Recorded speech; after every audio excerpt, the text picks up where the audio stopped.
Welcome to the White House Science Fair, one of my favorite events. Oh!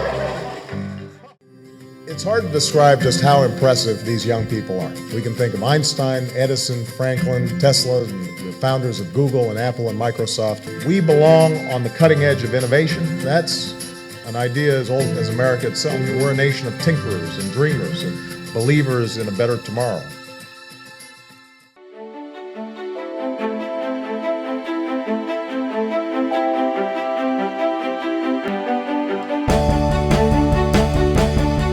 Tonight, we are gathered here to celebrate 70 years of advancing science and engineering.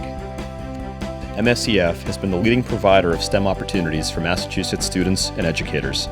From world-renowned competitions to acclaimed programs, the organization has played a profound role in impacting students, educators, and for sure, our nation's innovation economy.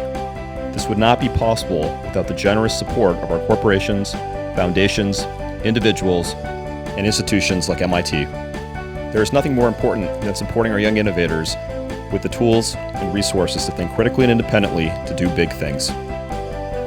It's critical that this next generation of innovators and change makers has the resources and the wherewithal to think critically. Tonight, we're going to hear from some of our students. It's an opportunity for us to celebrate the amazing work of not only this organization, but of our students who've gone on to do big things. Science fair, it was an incredible experience. I won the first place prize at the Massachusetts State Science Fair. And I was also selected to go to the International Science Fair, which was held in Phoenix, Arizona. We met so many people from so many different countries, and that was just an incredible experience. I am so grateful forever. The Massachusetts Science Fair is the ultimate in creativity, and it's across so many different spectrums. I remember once meeting a kid who said he's a surfer and never cared about science, but when he surfed, there was one patch of water that was modeled a little different. He was encouraged to discover about it, and what that path took him was amazing. The excitement in his eyes was one thing, but that he actually learned about undersea hydrodynamics out of it. And I said, wow, this is fantastic. This is a kid who not really interested, but really was interested. Never got that key to unleash that. And the State Science Fair did that for him and for many, many kids. And you see this every year. They follow something through and they explore it. They are future scientists, future engineers. They have to build and make these things. And I can't imagine a more effective way than this kind of creative process. Everybody remembers their science fair. Everyone. The skills that I learned in the science fair are still being used today. So the idea of asking a question, methodically answering it, the general intellectual curiosity, the way of actually going about research. So every single time I teach, it's basically a presentation, and and those skills I learned at the science fair.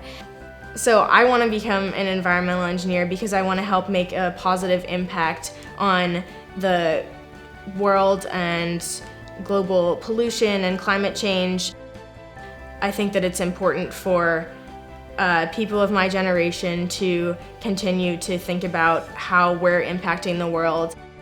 When the award was announced, I was absolutely shocked. I felt like I was floating up onto the stage to accept the award. I couldn't believe it.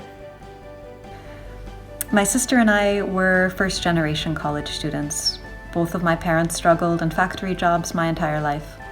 I don't think that anyone expected that someone with my background would end up completing a PhD halfway around the world.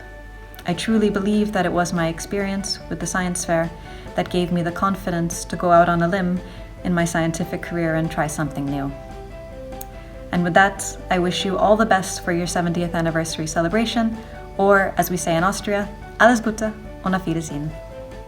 I am here in the school today to help as a mentor with the science projects. It's fun because I haven't been in the lab for 20 years, so for me it is nice to be able to touch these things again, and I love to do it. And I think they are brave to start these kind of experiments, even when they don't know what it will take. And I really appreciate that, and I hope that they get this spark about science and want to continue with that.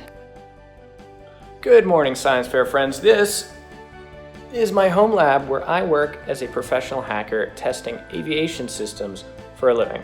You know, I'm super lucky in that my electronics passion came out pretty early in my life. The middle school science fair was actually the first time I got to dive headfirst into a project where I managed to somehow convince my parents that building a robotic arm was purely an academic endeavor. It's kind of crazy to me that way back then I was building the foundation for my career. Being a hacker, I get to explore a pretty diverse set of systems every day, and the science fair is really what introduced me into how to dive into a problem, and not just that problem-solving toolbox, but how to understand the whole breadth of a problem, how to know when to dive deep and when to move on. You know, I participated in a total of 7 state fairs, 3 middle school fairs, and 4 high school fairs. Since then, I have received my bachelor's and master's degree in computer engineering. I worked for several years as a research scientist doing embedded system reverse engineering. And more recently, I've moved on to become a principal engineer at United Technologies. So thank you and congratulations on a great 70 years.